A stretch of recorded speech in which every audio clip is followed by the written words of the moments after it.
So after about 3 years of proven serviceability of my DIY Tig pedal, I figured it was about time that I shot a video explaining the inner workings and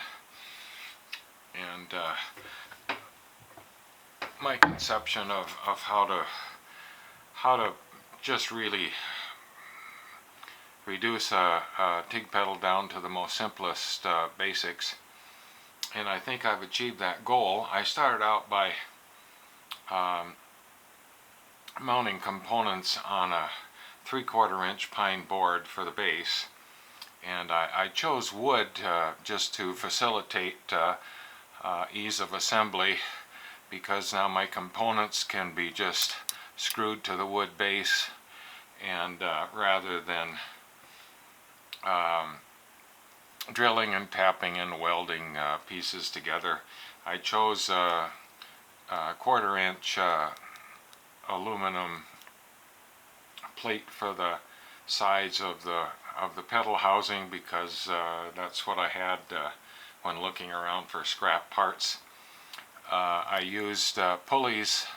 These two pulleys here were just obtained at the hardware store. They're the rollers that go on the bottom of a sliding patio door. The 1K pot just duplicates the 1K pot found in the torch handle of my Diversion 165. And I chose, after looking at various videos of other fellows' builds on the internet, I just decided that I could reduce things down to just working off of a single string. So the string activates both the micro switch and the potentiometer. The micro switch, of course, turns the contactor in the machine on and off, and the potentiometer ramps the current up and down. So what I did was, after I chose components and mounted them in on the base of the board, I adjusted the potentiometer by moving the string as far to the right as possible, and of course this would be the upper position of the pedal lever when the string is to the right. And I taped the string to the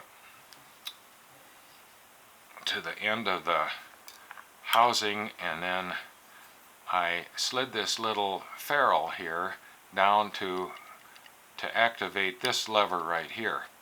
And in this position, then I tightened the set screw in the ferrule, and that set the potentiometer for the full setting in this position. Now, since the bracket for the micro switch is on a slotted attachment to the base of the board, after this ferrule was adjusted in this position, then I just loosened this screw and slid the micro switch to the left until it clicked, and that would be open. When the pedal is starting to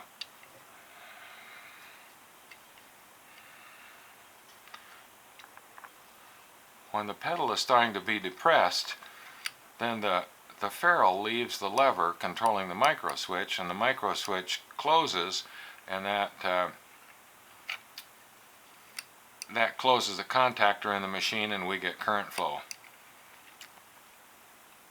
And I'll explain one other adjustment on this string once I get the pedal lever assembled.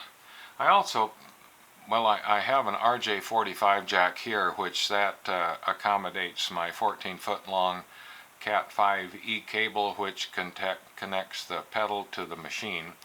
I also wired in a double pole, double throw switch, and the function of that switch, it reverses the ramping of the current flow.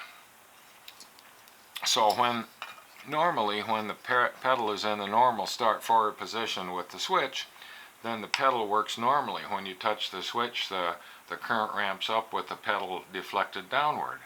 When I reverse the switch to the hot start position, now the ramping is reversed. So when I touch the pedal, the arc is initiated at the preset current amps on the machine.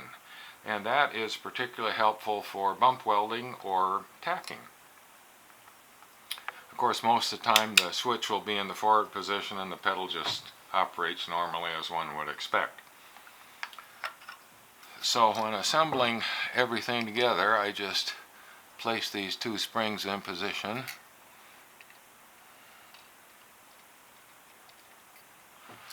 And set the lever on top, depress the springs.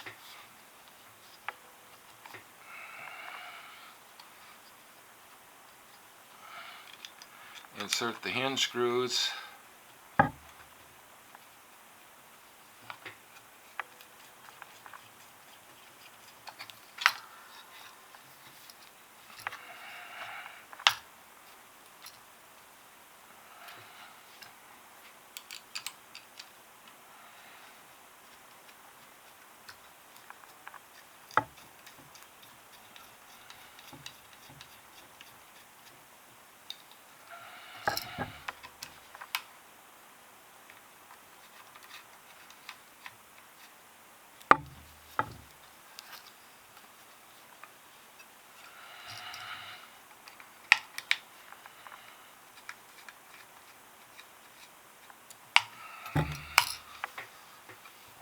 And I run the string through the slot in the dust cover.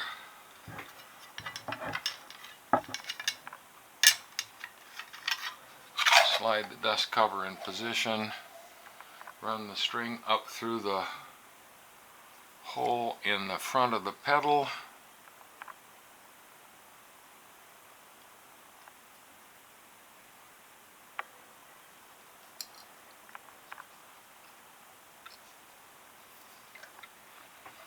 And now for the final adjustment,